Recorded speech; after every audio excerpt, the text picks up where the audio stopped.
Dans sa politique d'accompagner le projet, dans ses activités d'accompagnement du projet, qui est le projet PASTEF. À la tête, notre président, le président Diomaye Diakhar Faye et son premier ministre, Ousmane Sonko. Après s'être battu pour le rétablissement de cet état de droit, on s'est dit que l'importance c'était d'accompagner le projet après avoir élu.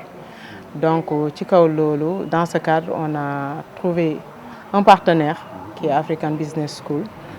Et nous, dans notre souci d'outiller les gens, de renforcer les capacités, surtout les femmes, surtout peut-être ceux qui sont dans le milieu informel, parce qu'on tend vers ça, on tend vers la numérisation, on tend vers la digitalisation.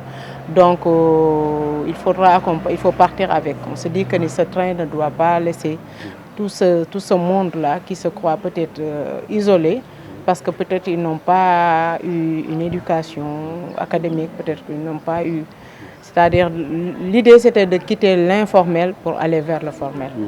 Ce qui est le souci majeur de l'État qui est en place, d'outiller les gens, d'accompagner les gens vers cette numérisation, vers cette digitalisation. Donc c'est dans cette ligne droite qu'on est là aujourd'hui, dans cette formation qui va durer 3 jours, en 3 modules, Word, Excel, PowerPoint, et puis ce qui sera sanctionné d'un diplôme, d'une attestation, avec notre partenaire.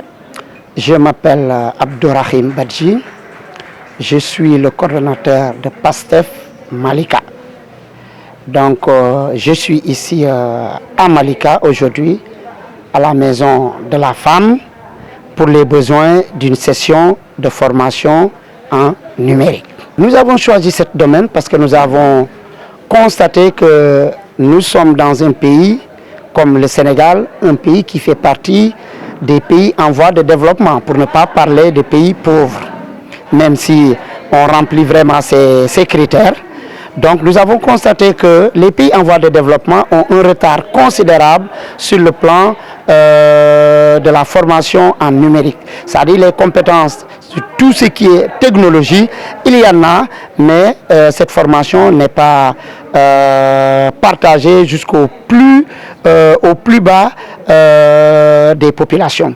Donc la formation est réservée à un certain niveau de population instruite, même si c'est pas aussi là aussi il y a des degrés.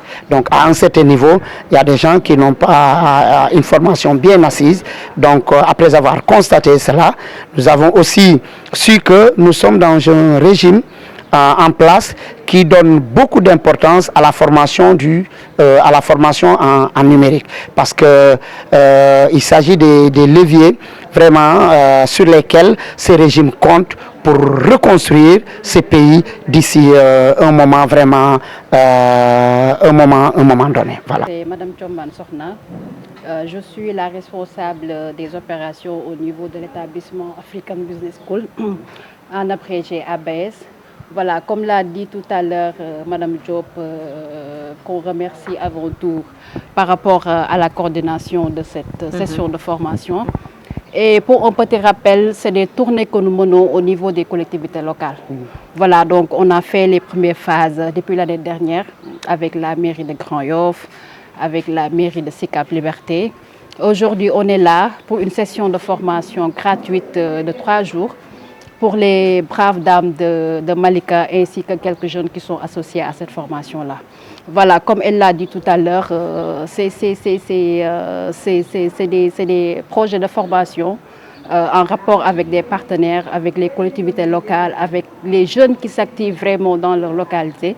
Donc, qui nous poussent vraiment à aller à fond pour apprendre à ces genres de localités les rudiments du métier. Voilà, le thème d'aujourd'hui est centralement axé sur une formation en bureautique. Voilà, pour permettre aux jeunes dames, aux jeunes filles et aux jeunes garçons d'avoir vraiment les rudiments du métier par rapport à l'informatique. Voilà, donc c'est la raison de notre venue aujourd'hui ici au niveau de la Maison des femmes de Mali. Aujourd'hui, on a commencé avec le bureautique, qui est vraiment la base, le soubassement. L'outil, parce qu'on se dit que l'analphabète de ce 21e siècle, c'est celui qui ne saura pas manipuler l'Internet. l'ordinateur. Donc c'est dans ce combat-là qu'on est là aujourd'hui et puis on pense le pérenniser. On s'était dit avec notre partenaire, on va faire l'entrepreneuriat parce qu'on travaille avec les femmes, des groupements féminins et notre combat c'est de les renforcer leurs capacités pour qu'ils puissent exercer des activités qui peuvent générer des revenus pour une autonomisation de la femme. Un étudiant qui a besoin de la copie par exemple de son diplôme, de son doctorat ou de son attestation, il va falloir que l'étudiant là fasse vraiment une traversée du désert pour aller faire la queue au service de l'office du bac pendant des heures et des heures à attendre pour qu'on lui délivre enfin la pièce dont il a besoin. Ayant analysé cette situation pénible, nous avons jugé de miser sur cette formation que nous allons accorder à nos militants de PASTEF Malika dans le cadre toujours du projet d'accompagnement du régime qui est en place. Parce que n'oublions pas que c'est un régime avec lequel, n'est-ce pas, lorsqu'il était dans l'opposition, le parti avait vécu toutes les agressions, toutes les diabolisations, toutes les formes de minimisation. Donc, on ne peut pas mener le combat ensemble, faire la traversée du désert ou la traversée de l'océan et arriver au pouvoir, on abandonne par exemple les régimes seuls. On va l'accompagner et la formation, cette formation qu'on organise aujourd'hui ici à la maison de la femme à Malika, au nom du PASTEF, au nom du mouvement patriotique de développement dirigé par Madame Fatou Ngenda.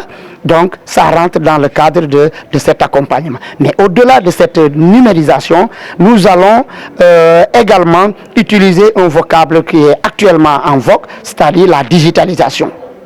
Des actions qu'on avait déjà menées, donc aujourd'hui présentement au niveau de Malika, c'est une continuité, si je peux le dire ainsi.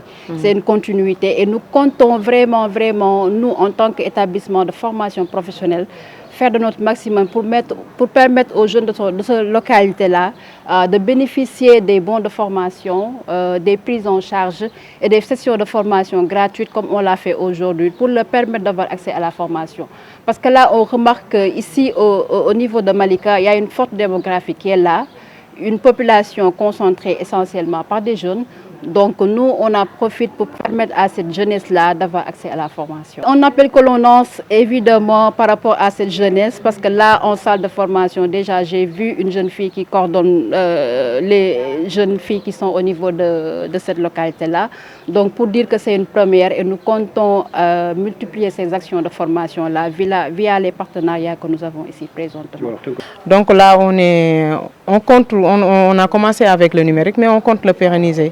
On a commencé avec le bureautique, mais on compte le pérenniser avec d'autres activités. On était déjà en place avec des activités citoyennes, comme des set-settle, les reboisements. Après, on s'est dit qu'après ça aussi, on a besoin vraiment d'être autonome financièrement. Et c'est dans cette optique-là qu'on est là aujourd'hui, pour chercher des outils pour pouvoir vraiment être actif dans cette nouvelle ère.